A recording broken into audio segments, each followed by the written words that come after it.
Welcome to the Patriots Report, part of the Believe Network, presented by FanDuel. My name is Christopher Price of the Boston Globe and bostonglobe.com, joined as always by my podcast partner and two-time Super Bowl champion, Chris Hogan. Chris, look, we're going to get into the specifics here momentarily, but let's start by giving me your early thoughts on the Super Bowl. Super Bowl 60, a 29-13 loss for the Patriots. New England was never really in it.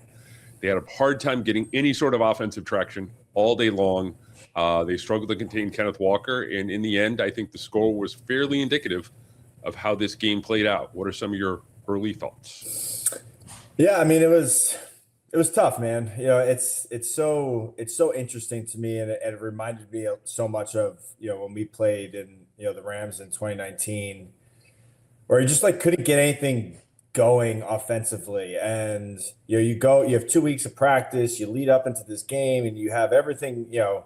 That's like a coordinator's dream going into a game like that. And then you get to the game and it's just doesn't happen, right? And it wasn't happening. And there are a handful of things that offensively we just weren't doing well. And I mean, listen, credit to the Seahawks, man. I mean, that defense is incredible. I mean, they played well. Our defense played well. You have to give credit to where credit's due. They were aggressive. They were blitzing. We didn't seem to have an answer for them on the edge, or really anywhere, right? And they played a phenomenal game, right? And they played well enough where the Seahawks didn't have to do anything out of the ordinary offensively, or have to have Sam Darnold push the ball down the field or put the ball in his hand. That wasn't the case. So.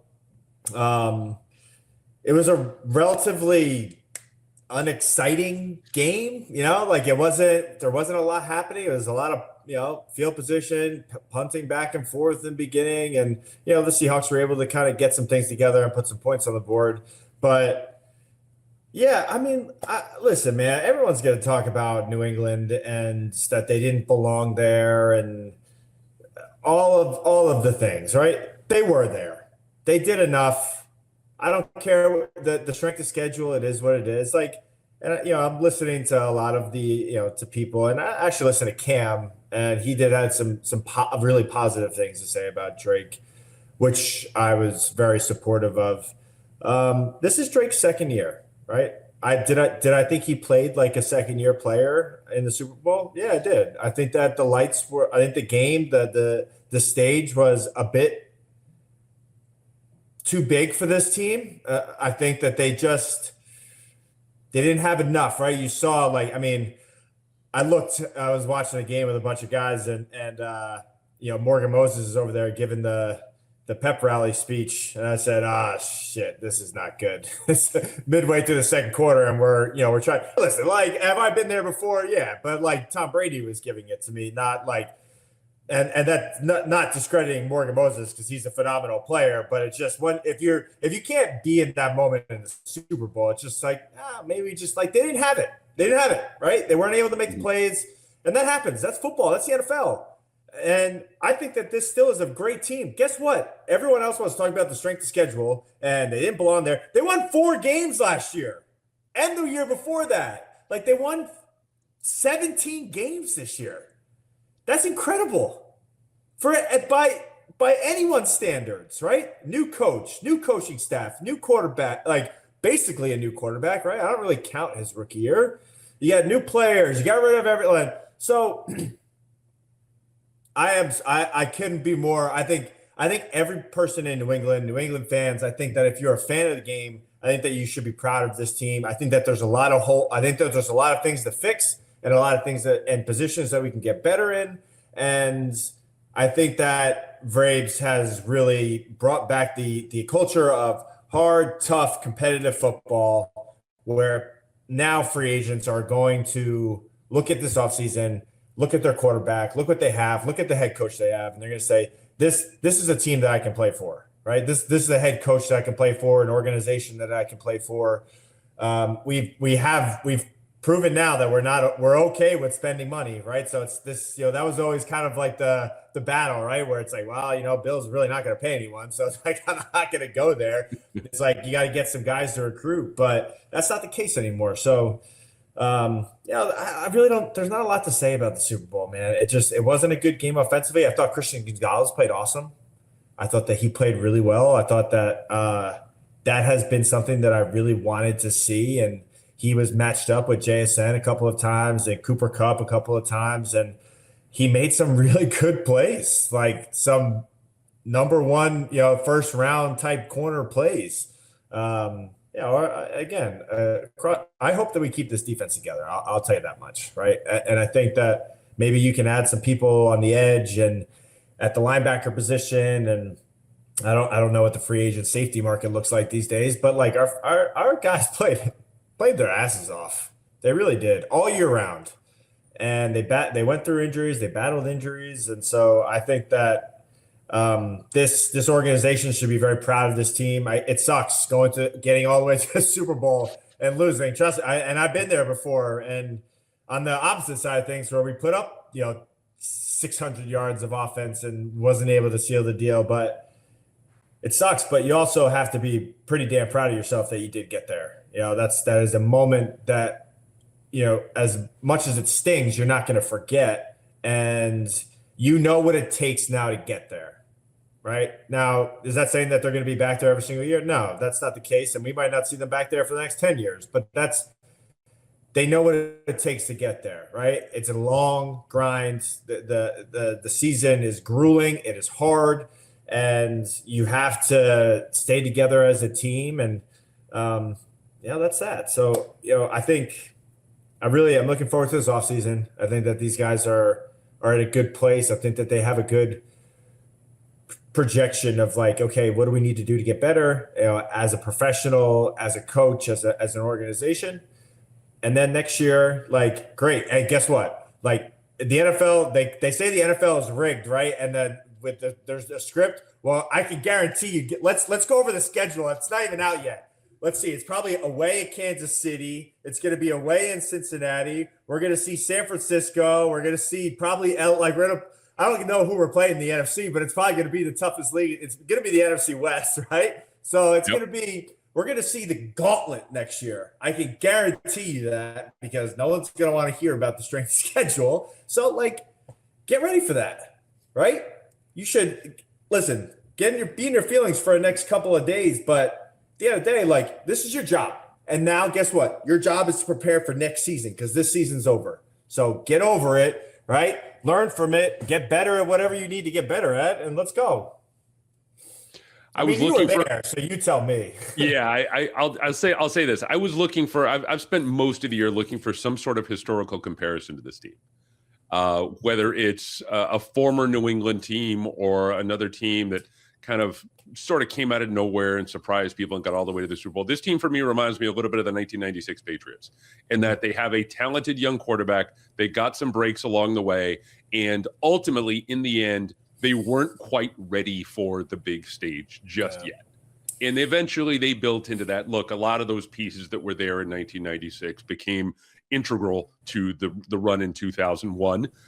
And I think that's kind of where they are right now. They have a lot of really talented pieces on both sides of the ball, but maybe they're just not ready yet. For whatever reason, these guys are very good offensively, defensively. They're one of the best in the league, and I think they're going to remain competitive. But you need to do a little tinkering. You need to do a little bit of off-season tinkering. It's going to be, to your point, I think it's going to be fascinating to see what these guys end up doing on both sides of the ball. They have some major contractual issues, not problems, but issues moving forward.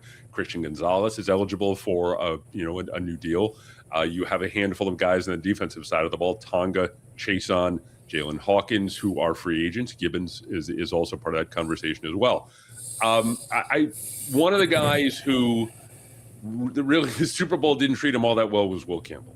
And he was in the spotlight an awful lot. We were texting kind of back and forth about some of the offensive line struggles in this game. I initially thought that we had to kick things off here at this point with a conversation about the future of Will Campbell at left tackle. But then on Tuesday, Vrabel comes out and says, and here's the quote, "He's our left tackle. He'll get better. He'll get stronger. There were moments where he played well, moments where he blocked the guy. There's plays he'd like to have back. We're not moving Will to guard, to center, to tight end, or anywhere else. So I don't know what to tell you." He's the guy now at left tackle. So I'm wondering if this discussion that we had that a million other people have been having moving forward, it's kind of moot at this point, because regardless of what we think, it sounds like Vrabel's going to keep him at left tackle. Where do you stand on all this? Yeah, well, first of all, you should send that clip to Terry Pagula, and that's how you handle how to deal with when people ask about your players, and you support them. And I think that's what Mike is doing, right?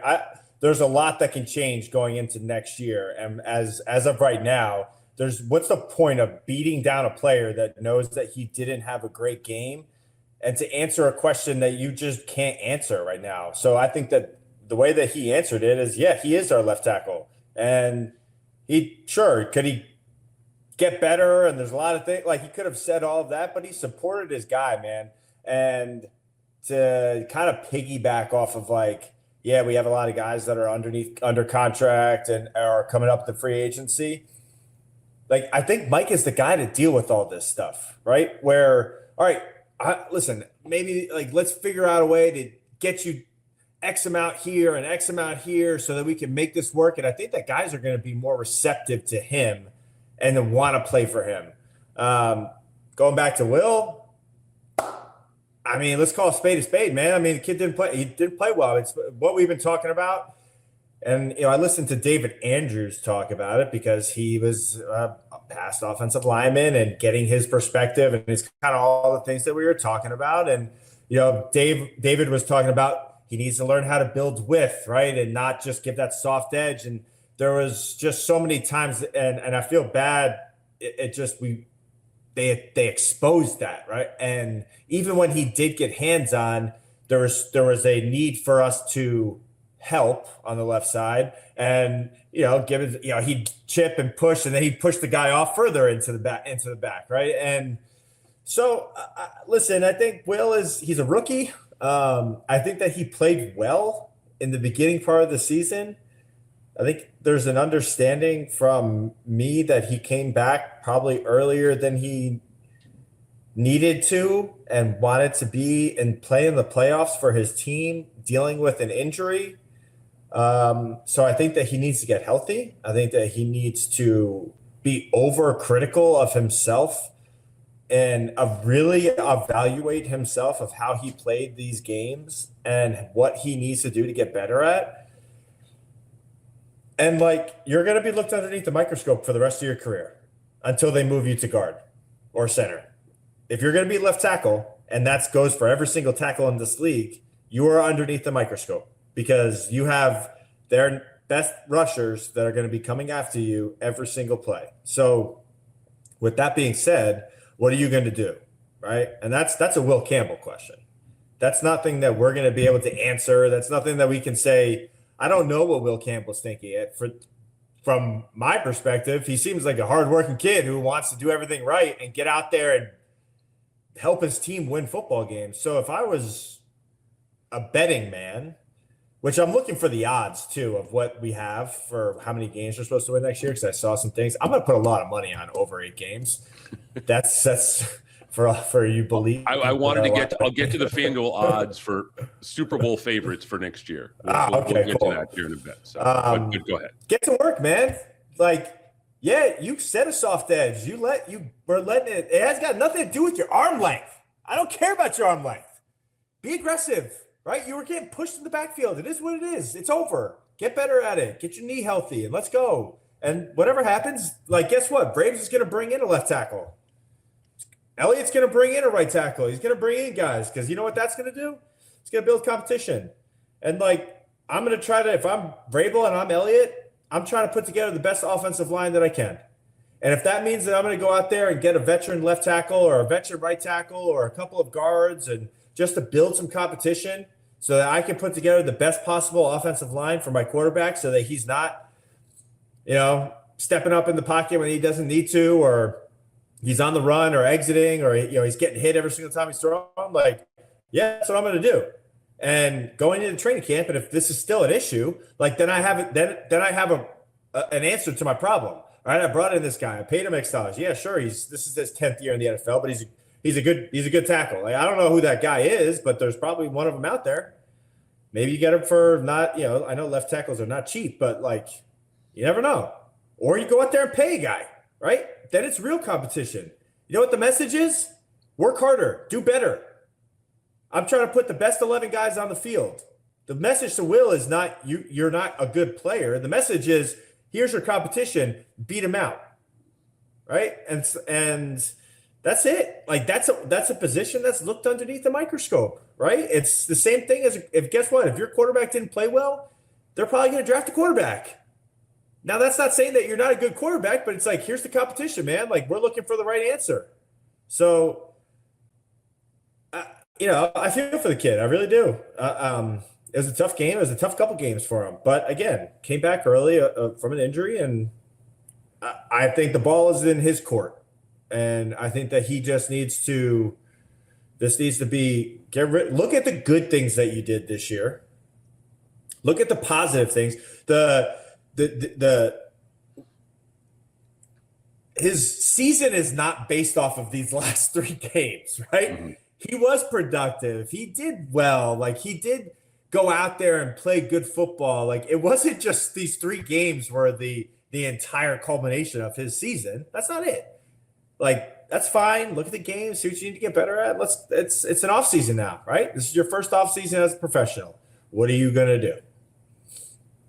Talking about competition, I'm always reminded of the great quote from Mike Vrabel. I don't know if he said it when he was a player in his later years as a player or as a coach.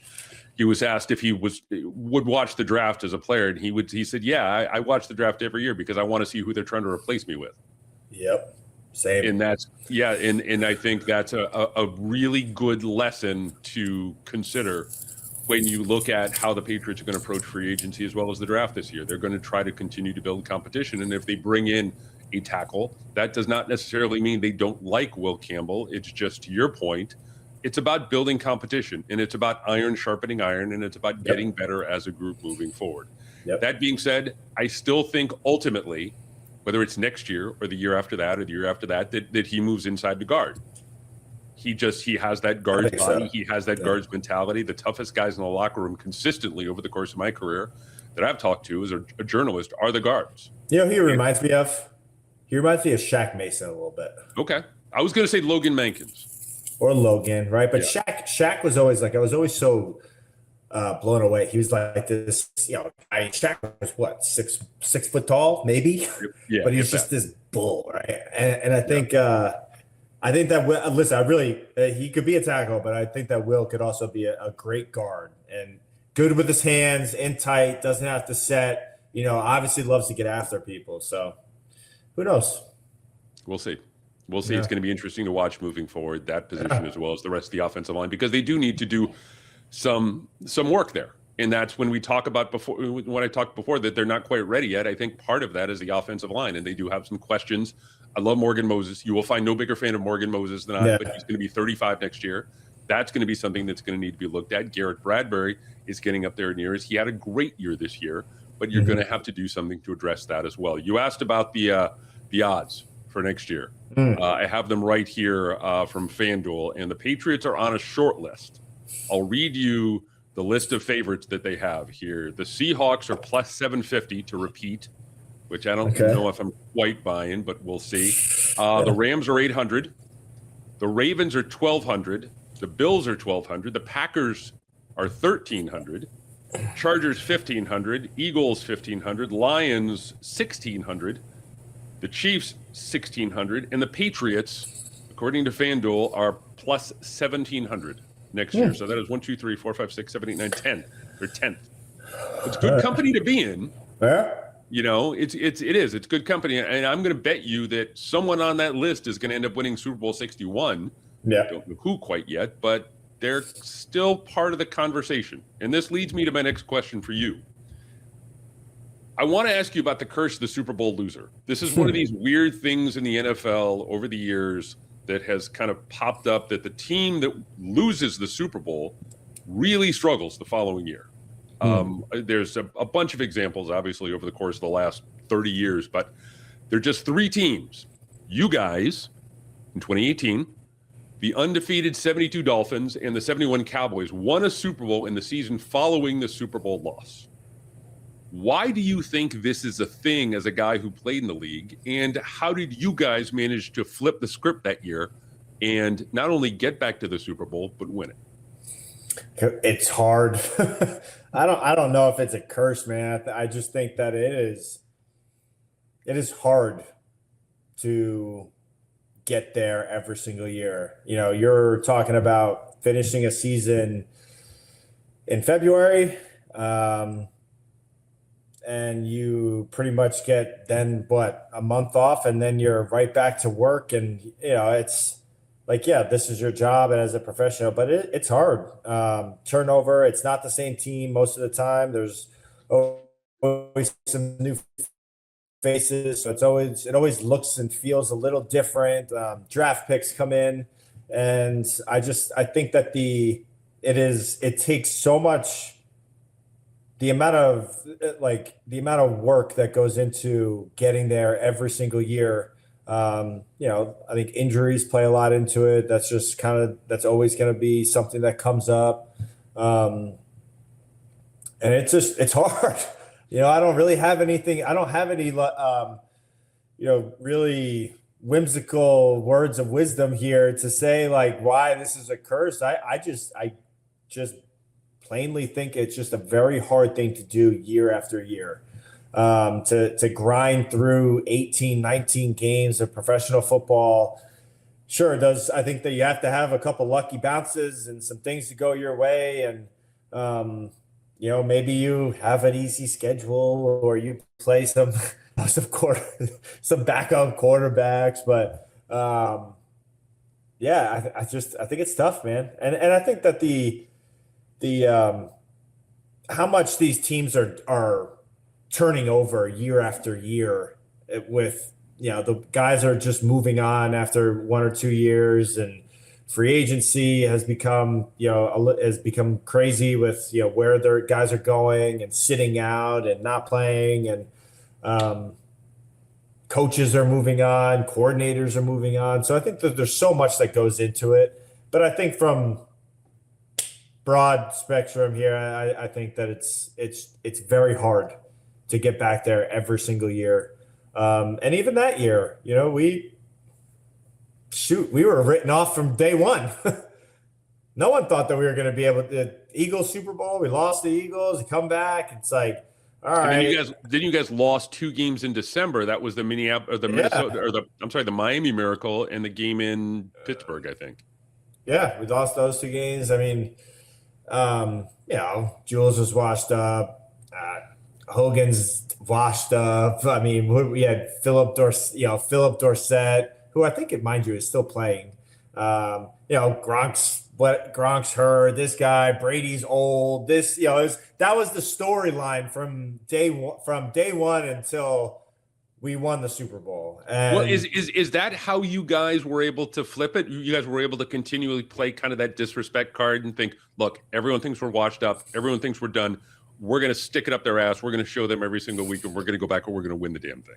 Sure, but we also had 12 at quarterback, and Josh McDaniels and Bill, and we had James White, and we had, you know, Mark. Was Marty there that year? Or you had Gilmore, no. Steph Gilmore. You had the McCourty brothers. Steph, our defense was fantastic, obviously, all those years. So I don't think it was something that was talked about, but I'm sure in the back of all of our minds. I mean, listen, most of these guys have underdog mentality from where they just got into the league and how we kind of approached it.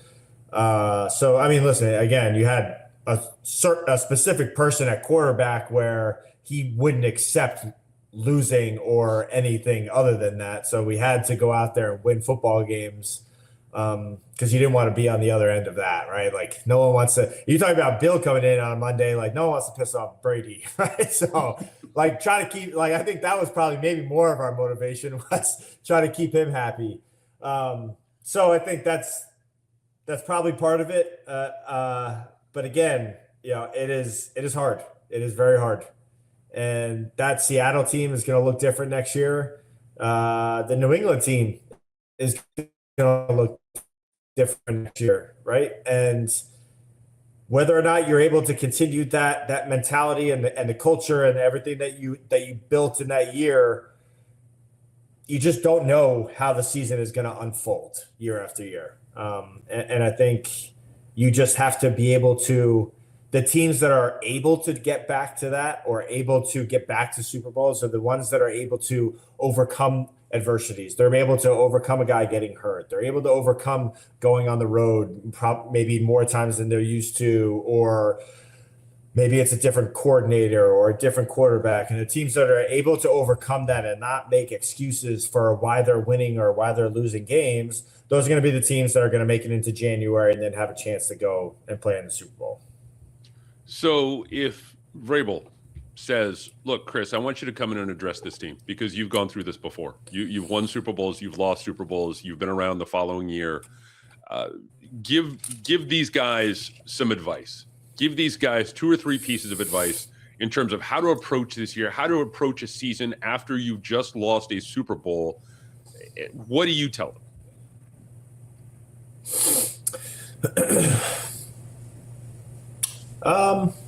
It's a new season, right? What you did last year, it doesn't matter. It's this league is built off of what have you done for me lately, and teams are built off of that and your performance.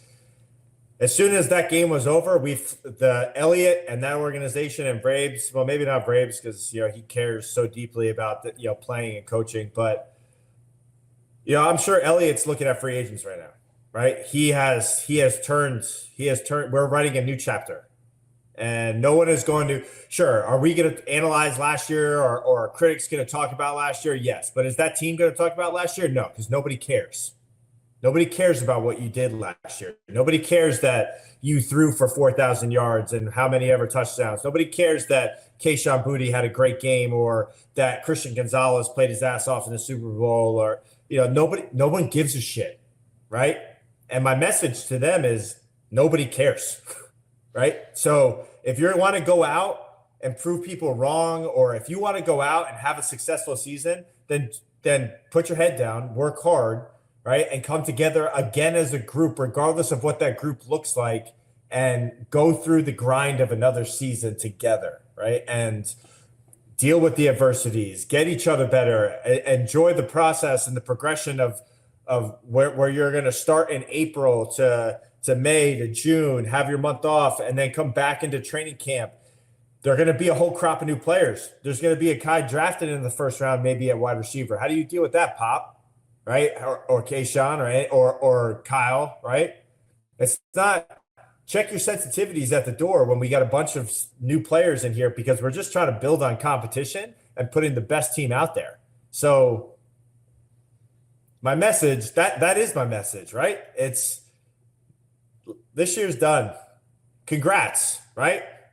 Honestly, I think you and I mean, we couldn't be more proud of it. I mean, shit, you had a blast covering this team this year, right? Yeah. It was fun covering a fun football team again. We had stuff to talk about this year, but that's over. Right? We're moving on. Like, let's evaluate. Who can we bring in? Who can do this, right? How do we make this team better so that you can be one of those teams that gets back into January and now consistently, because who knows what's going on in the AFC East, bro? The Dolphins are a shit show. The Bills, you got your owner calling out players, and you got a guy that came, yeah, they got Josh Allen, but congrats, man. You went out there and you beat them. So guess what? You're top dogs again in the AFC. You are. Regardless, whatever anyone else wants to talk about, in the AFC East, at least, you're top dog. Act like it. Don't go out there and act like we're like, oh, we won 4 games. No. You went to the Super Bowl last year. So you get your respect. And I think that's just, you're going to have to go out there and earn it again. But that's just going to come by how you play, right? Go out there and earn the respect that I think that you've earned.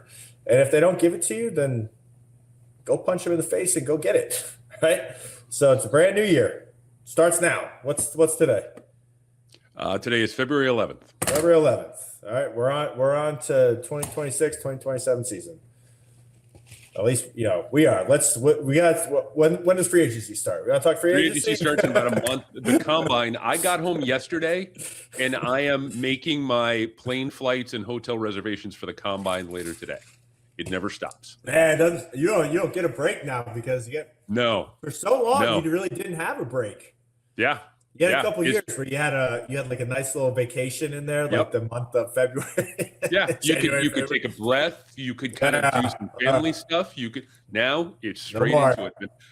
I'm reminded of the quote from Bill after Super Bowl 51, where he's accepting all these plaudits in the post-game press conference. And, hey, isn't it great? And it's wonderful when your team came back in 28-3 and all that. And hand to God, I don't know if you remember this, but the day after that, the Super Bowl MVP press conference, he stands up and says, "Look, all I can say is that we're 5 weeks behind everyone else." And that's the approach here. Like with draft stuff and free agency, I'm 5 weeks behind everyone else at this point.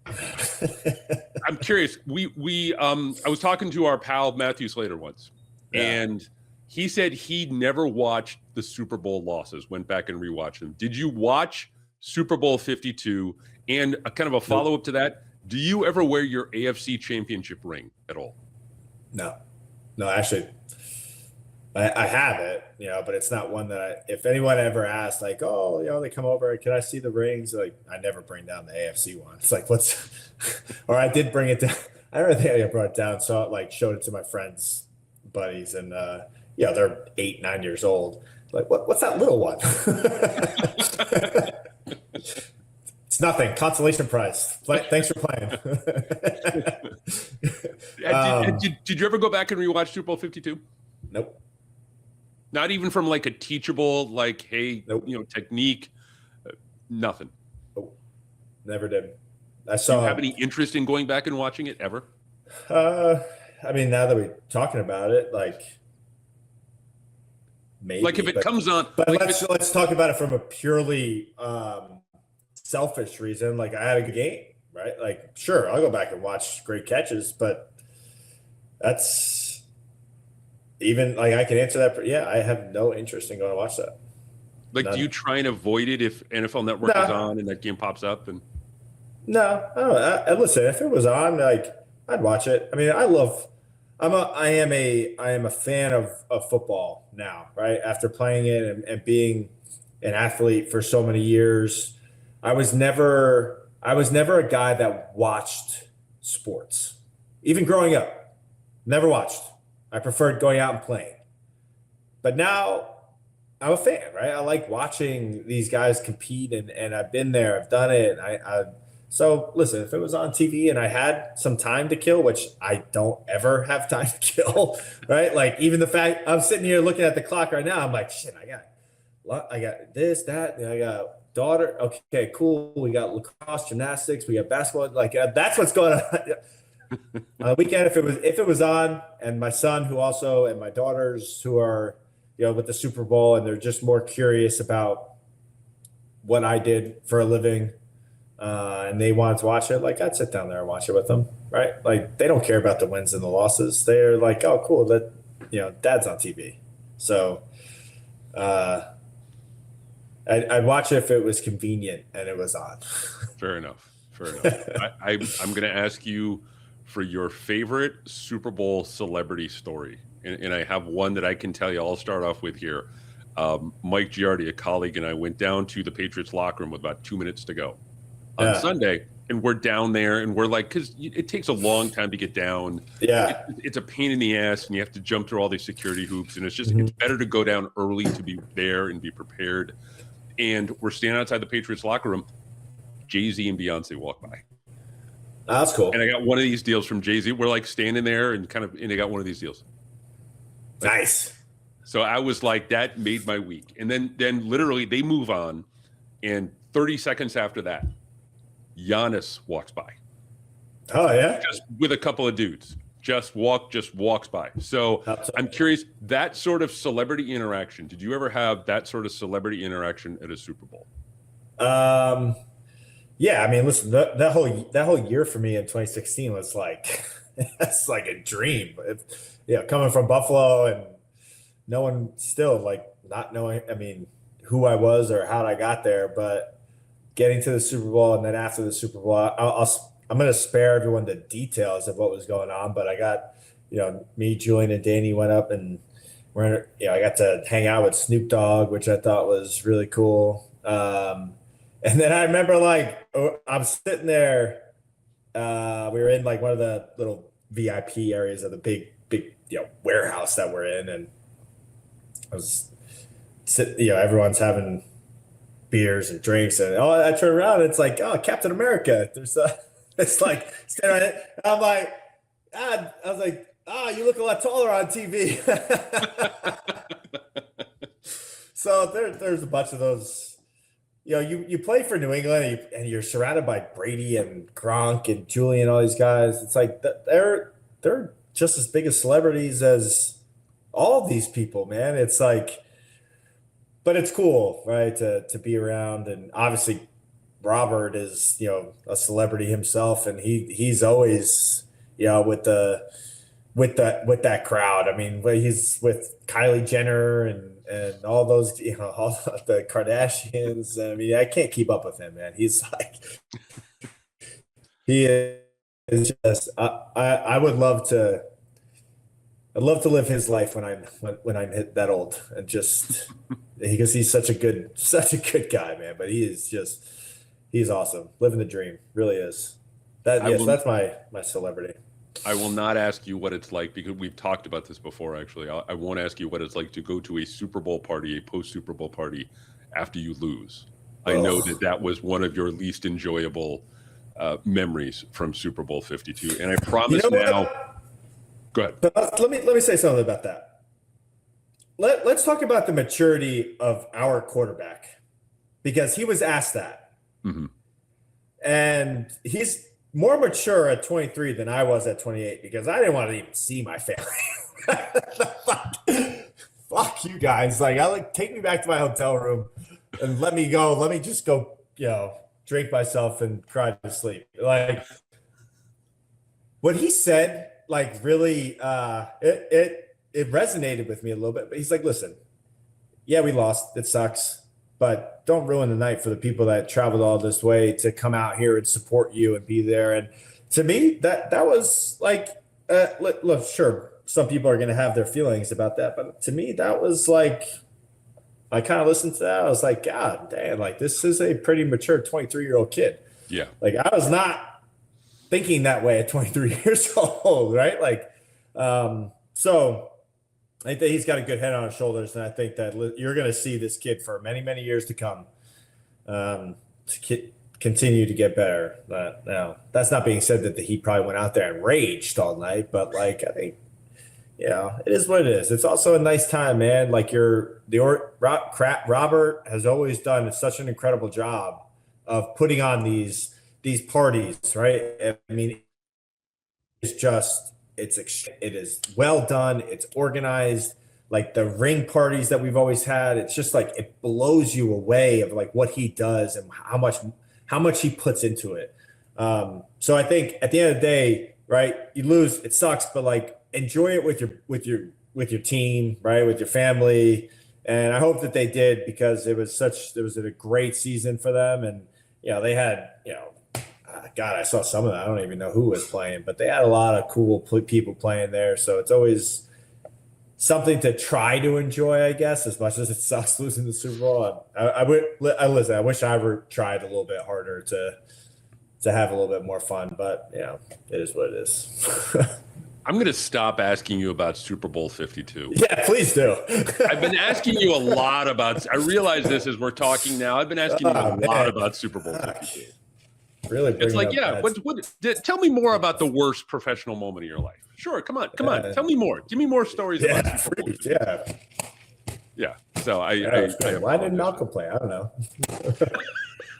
By the way, one final story to wrap it up here. One final story for you. We're staying in the Media Hotel, the Park 55 in San Francisco. Fantastic hotel, downtown. All the amenities is awesome.